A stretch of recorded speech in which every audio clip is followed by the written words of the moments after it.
The story of the bar KAYS is one of music, triumph, and tragedy, forever tied to the legacy of Otis Redding. On December 10th, 1967, as Redding and 5 members of the group boarded his recently purchased twin-engine plane, no one could have predicted how fate would intervene. Just 4 miles from their destination in Madison, Wisconsin, tragedy struck, and the world of soul music was changed forever. But what happened to the surviving members after that fateful day? And where are the bar KAYS now in 2025? Today we uncover their journey, then and now, Memphis, Tennessee, the birthplace of the legendary bar KAYS. The story began in junior high school, where a group of boys who didn't want to settle for marching band life would gather every Saturday at a friend's house. At first, it was just about making music together, but soon their sound grew tight enough to land small gigs. Back then, school dances were called sock hops, and the young musicians quickly became popular fixtures. As their reputation spread, they experimented with names. They called themselves the River Arrows, then the Imperials, but nothing quite stuck. Until one day, while riding around town and daydreaming about the future, they spotted a Bacardi rum billboard. The word bar jumped out, and in that moment, the bar KAYS was born. It was 1964. They were just kids, but they knew they were onto something that felt right. Hungry for a break, they sought out Stax guitarist Steve Cropper and auditioned for him. Twice, he brushed them off, unimpressed. But fate intervened. Stax co-founder Jim Stewart overheard them playing one day and saw something Cropper didn't. He invited them back, and soon drummer Al Jackson began mentoring them. Under his guidance, the bar KAYS became like little brothers to Booker T and the MGs, a junior version of the famed Stax House Band. Then came their big moment in the studio. One Saturday night, Jim Stewart asked them to play something on the spot. They locked into a groove, and Stewart, excited, urged them to keep going. Trumpeter Ben Cawley improvised a playful nursery rhyme-style riff, and within 30 minutes, they had Soul Finger. That spontaneous jam became their first hit record, a song that still captures the raw, joyous spirit of the bar KAYS.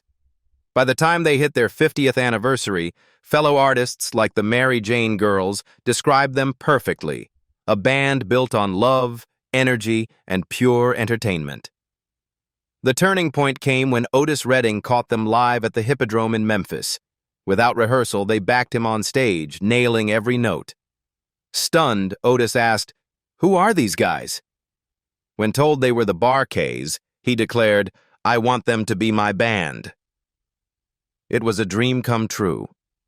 Though their parents hesitated, after all, the boys were still in high school, by graduation they were on the road with Redding. Their very first gig, the Apollo Theater in New York City. From local sock hops to the biggest stage in the world, the bar KAYS had arrived. December 10th, 1967, became the day that changed everything for the bar KAYS. Just the night before, the band had performed with Otis Redding on Upbeat TV and played 2 shows at Leo's Casino in Cleveland. None of them knew it would be their final performance together.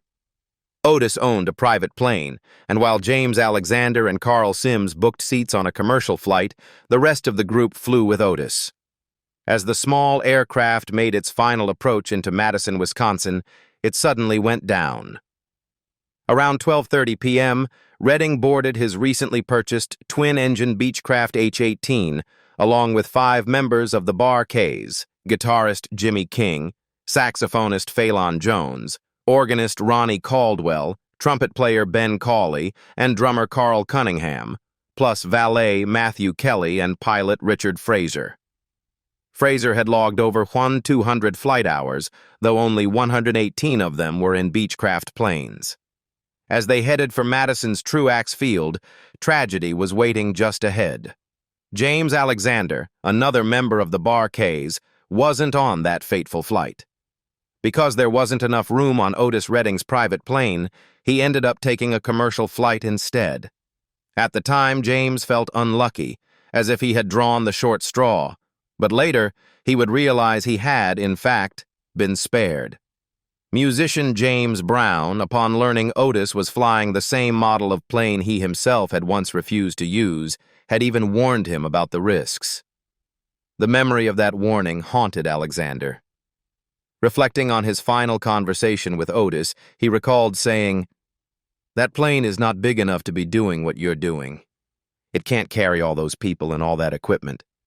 You shouldn't be messing around with it like that." Alexander also remembered the aircraft's flaws: an old plane with a failing battery, plagued by service problems, and certainly not suited to fly in dangerous weather. That December day, the conditions were grim: heavy rain, thick fog, and warnings from people at the airport not to go through with the flight. But Otis, who prided himself on never missing a show, refused to cancel. "Man, I've never missed a day in my life, and I'm not going to start now," he insisted. For him, every gig was a promise to the fans. As he put it bluntly, "Gotta make that dollar." Convinced by the pilot that they could make it safely to Madison, Otis and 7 others boarded the twin-engine Beechcraft. They departed Cleveland and headed west. By 3:25 p.m., just 4 miles from their destination at Truax Field in Madison, the pilot radioed for clearance to land. Everything seemed routine, but within minutes, disaster struck. Flying blind through thick fog, the plane began its descent over Lake Monona. Suddenly, the engine sputtered and failed. An eyewitness on the shore saw the aircraft dip, its left wing tilted lower than the right, before it banked sharply and slammed into the icy waters, just half a mile from land.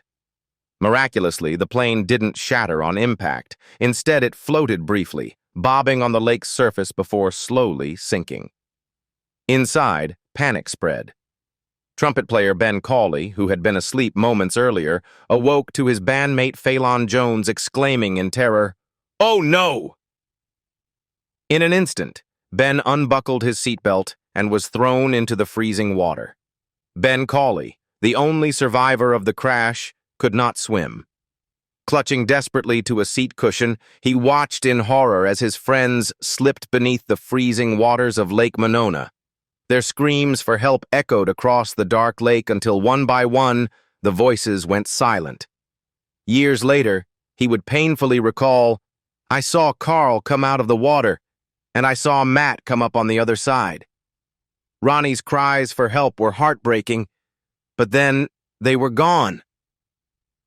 When Ben thought he could no longer hold on, a police boat appeared.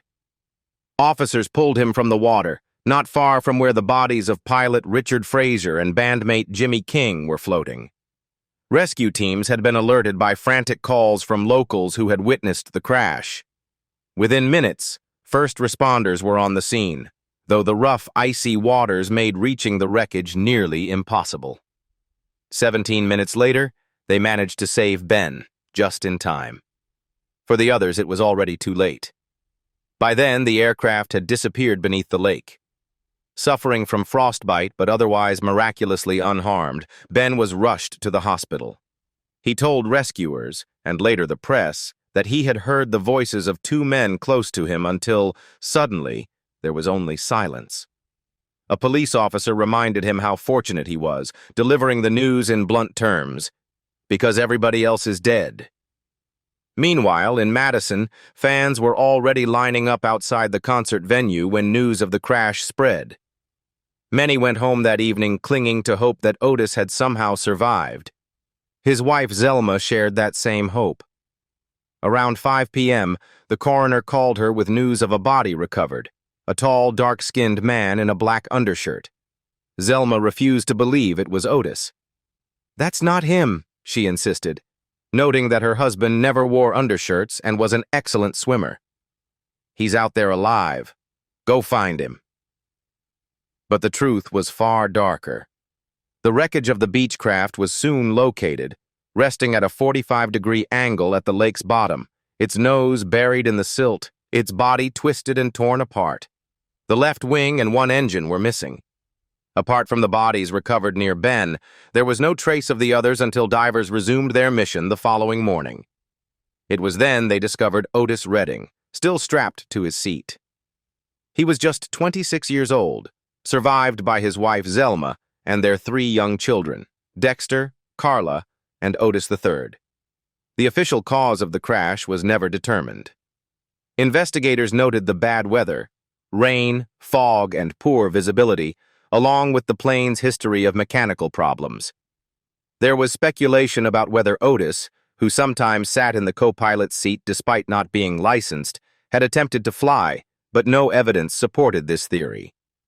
What is certain is that small private planes in that era were notoriously dangerous, often poorly maintained and operating from airports without modern safety equipment. Ironically, Otis's greatest success came after his death. Just 3 days before the crash, he had recorded a new song, "Sittin' on the Dock of the Bay." Written months earlier while on a houseboat in Sausalito, California, and inspired by the Beatles' Sgt. Pepper's Lonely Hearts Club Band, the track marked a departure from his traditional soul sound. His label, and even his wife, disliked the direction, fearing it strayed too far from his roots. But Otis believed it was his best work. He was right. Released in January 1968, the single soared to #1 on the Billboard Hot 100, becoming his first and only chart-topping hit. It also made history as the first posthumous #1 single in the United States, eventually selling 4 million copies worldwide and receiving more than 8 million airplays. In the world of soul music, Otis Redding rose like a comet. From humble beginnings, he worked tirelessly to earn the title of the King of Soul, captivating audiences with his powerhouse voice and unforgettable songs.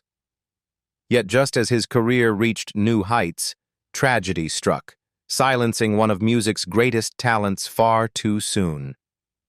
Otis Redding Jr. was born on September 9, 1941, in Dawson, Georgia. At age 5, his family moved to Macon, where he grew up listening to his heroes, Sam Cooke and Little Richard. He began singing in his church choir, learned guitar and piano, and by 10 was taking drum and vocal lessons. Sundays often found him earning $6 singing gospel on a local Macon radio station. But hardship arrived early. When Otis was 15, his father fell ill with tuberculosis, and Otis quit school to support the family, digging wells and working odd jobs. Around the same time, he joined a local band called the Upsetters, once associated with his idol, Little Richard. His big break came in 1958 when, at just 17, he entered Teenage Party, a talent show hosted by DJ Hamp Swain at the Roxy Theater. Backed by a struggling band, he caught the attention of guitarist Johnny Jenkins, who stepped in to play while Otis belted out Little Richard's Heebie-Jeebies. The result was electric. Otis won, not just once, but for 15 straight weeks, pocketing a $5 prize each time. During one of those shows, he met Zelma Atwood. She was 17, he was 18, and within a year they had their first child, Dexter. By August 1961, the couple married, eventually raising 3 children together. But Otis's ambition pulled him west. Determined to chase bigger dreams, he left Macon for Los Angeles in 1960, recording early singles before landing a deal with Stax Records.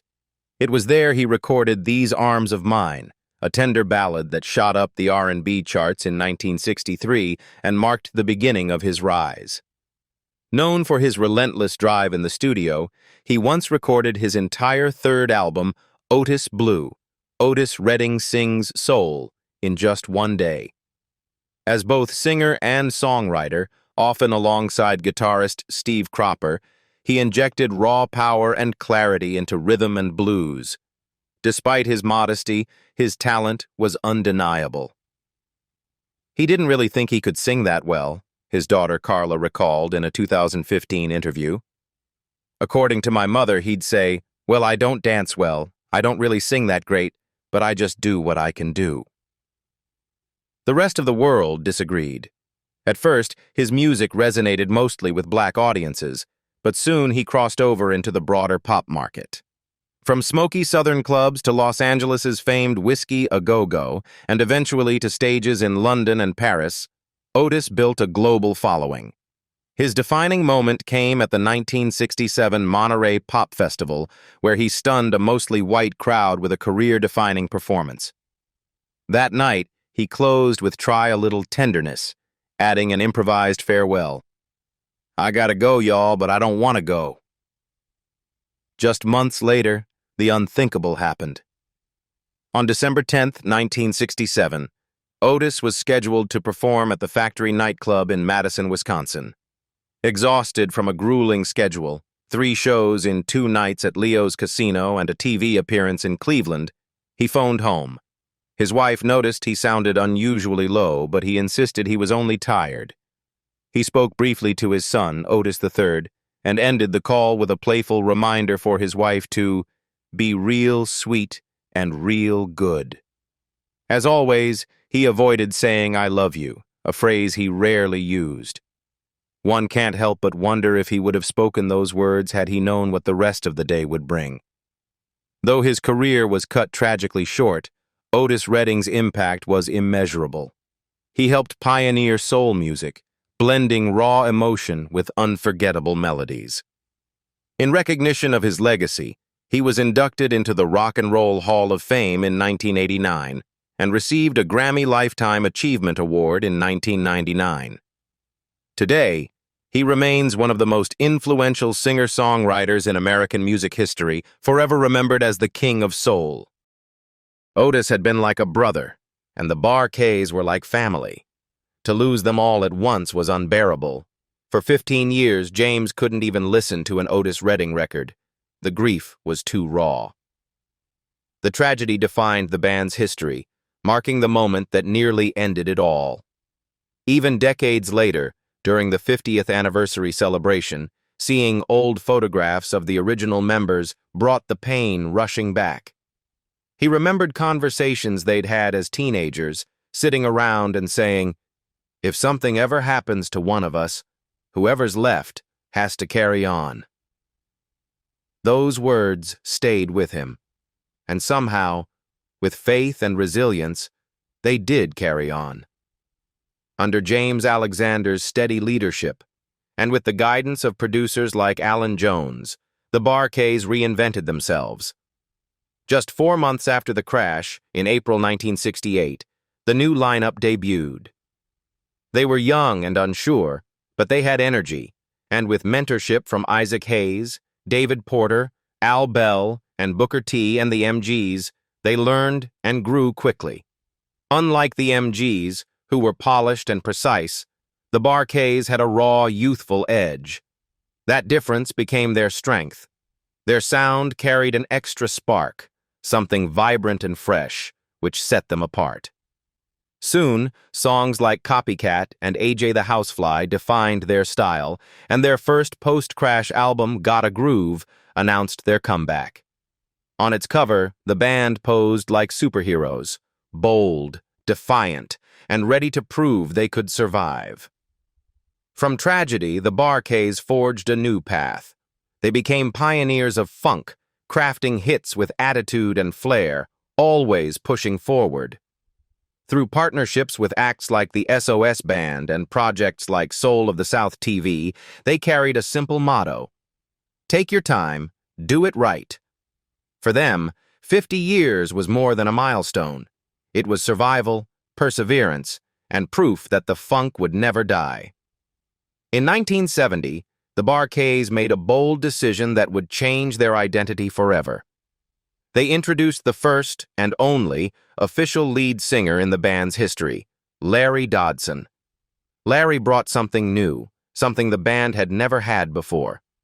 He was young, fearless, and unafraid to give audiences everything he had. On stage, he didn't just sing, he performed, carrying himself with confidence, daring energy, and a knack for connecting with the crowd. Before joining the KAYS, Larry already had his own group, the Timprees. At first, it seemed unlikely he would ever leave them. But one night after a show, James Alexander approached him with an idea. "We've been an instrumental band all this time," James told him. "We're thinking about adding a vocalist. Would you be interested?" To James's surprise, Larry said yes.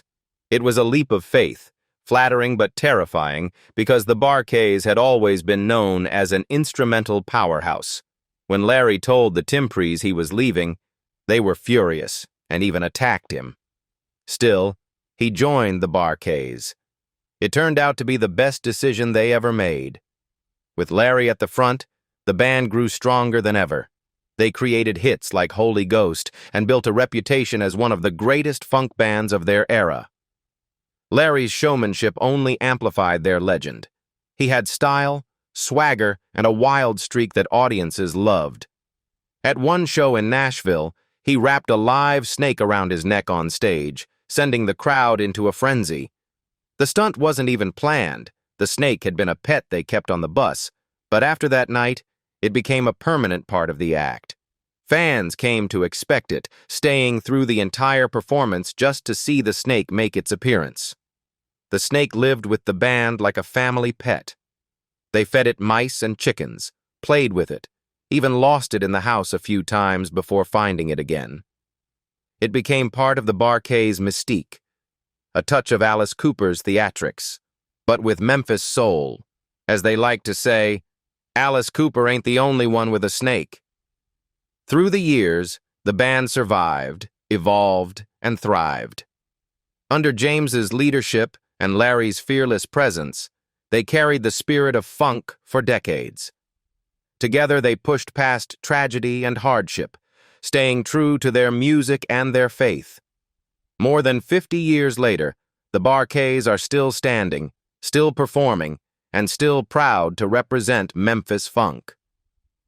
James remains a master of the stage, locking eyes with people in the crowd and making each one feel like the music is just for them. Larry Dodson, with his daring edge and unforgettable presence, helped turn the KAYS into legends. By the mid-1970s, Stax Records, the legendary Memphis label that had given rise to the KAYS, was struggling to stay alive. In 1975, the inevitable happened. Stax shut its doors for good. The KAYS were among the last artists to leave the building. Some say the staple singers walked out after them, but what the band remembers most is being there as the padlock was placed on the door. It was the end of an era, and for them, it felt like a heavy, empty silence. At that moment, the KAYS had no label, no direction, and no certainty about the future. But their mentor and manager, Alan Jones, gave them a choice. You can give up now, or you can stick together, find a place to play, and keep going. Things will get better. Taking his words to heart, the group found refuge in a Memphis club called The Family Affair. They stayed there for a full year, playing at night, rehearsing during the day, and writing new material. Out of that grind came fresh energy and new songs, including Shake Your Rump to the Funk and Too Hot to Stop. Their persistence paid off.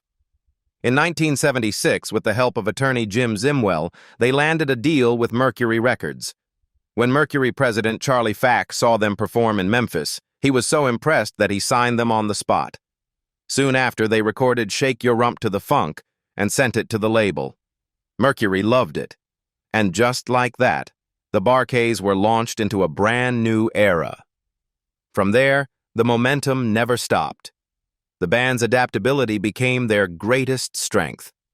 They left egos behind and focused on unity, often repeating the mantra, "Leave your ego at the door." That humility kept them grounded and moving forward. The rewards were extraordinary. They performed at the LA Coliseum before 100,000 people, toured with George Clinton's mothership, and sold out Madison Square Garden, the Oakland Coliseum, Soldier Field, and the Mid-South Coliseum. Everywhere they went, fans packed the seats. The KAYS weren't just a band, they were a movement. Through every shift in sound, they never lost their identity. Audiences could always tell when it was the KAYS. Much of that consistency came from bassist James Alexander, whose work ethic, encouragement, and steady leadership held the group together. Remarkably, he and his bandmates went decades without ever clashing. Looking back, the KAYS created so much music that even they sometimes forget how vast their catalog really is. But through all the triumphs, the message was simple. They wanted fans to have fun, to forget their troubles, and to walk away feeling good. That was the true legacy of the KAYS, joyful, unifying music that stood the test of time. Where are the KAYS? Members now. James Alexander. Born on December 17, 1948, James Alexander became the steady heartbeat of the KAYS as their bassist.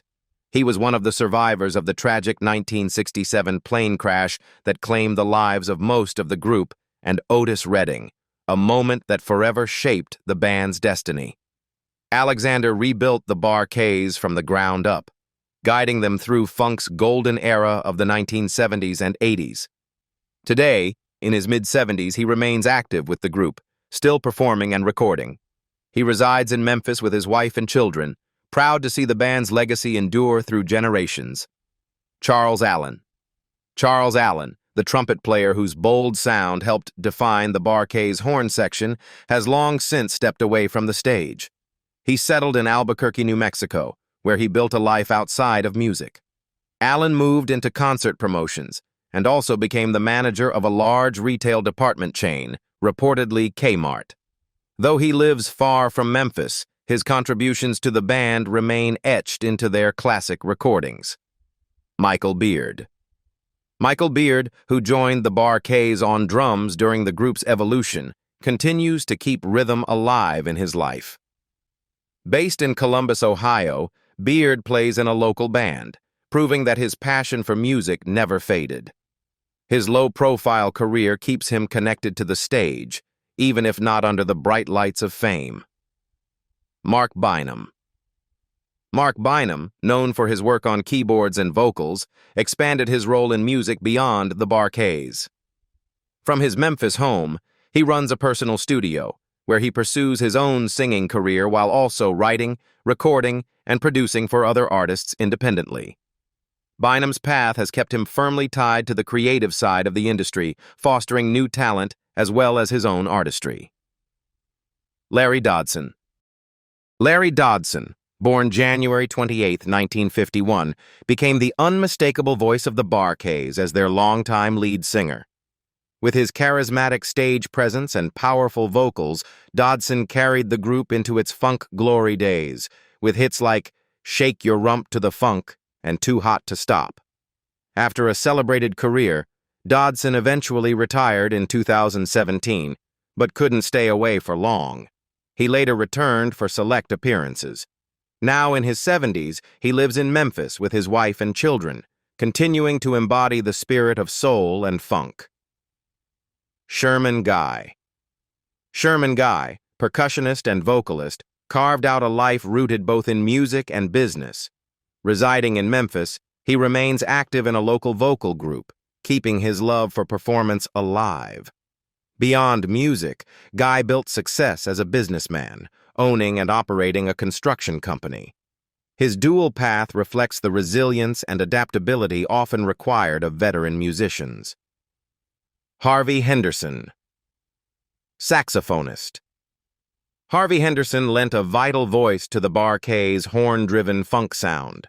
After his time on stage, Henderson transitioned to a career away from music. Today, he works as an accounts manager for the Shelby County Circuit Court's office in Memphis, where he lives with his wife and children. Though his career shifted, his soulful saxophone remains part of the band's legacy. Lloyd Smith. Guitarist Lloyd Smith, who added firepower to the KAYS' funk grooves, built a parallel career in Philadelphia, Pennsylvania. There, he owns and operates a recording studio and plays in his father Lee Smith's band, the Highlarks. His work keeps him active both as a performer and as a mentor to younger musicians in Philadelphia's vibrant music scene. Winston Stewart. Keyboardist Winston Stewart brought shimmering layers of sound to the KAYS' stage shows. Now based in Memphis, he devotes much of his time to managing the careers of his 14-year-old twin sons, John and Noah, who perform in a gospel jazz band. Stewart remains musically active, still performing with the KAYS while also serving as the minister of music at his church, a role that blends faith and artistry. Frank Thompson. Trombonist. Frank Thompson extended his career beyond the KAYS, performing with Cameo for nearly 2 years and later collaborating with Clarence Clemons of Bruce Springsteen's E Street Band. He eventually settled in Tampa, Florida, where he pursued a solo path. In 2002, he began working on a smooth jazz CD titled Frankly Speaking. While no longer a household name, Thompson remains a talented musician whose contributions reflect the far-reaching influence of funk and jazz fusion. From tragedy to triumph, the members of the KAYS found ways to keep their music and their spirit alive through the decades.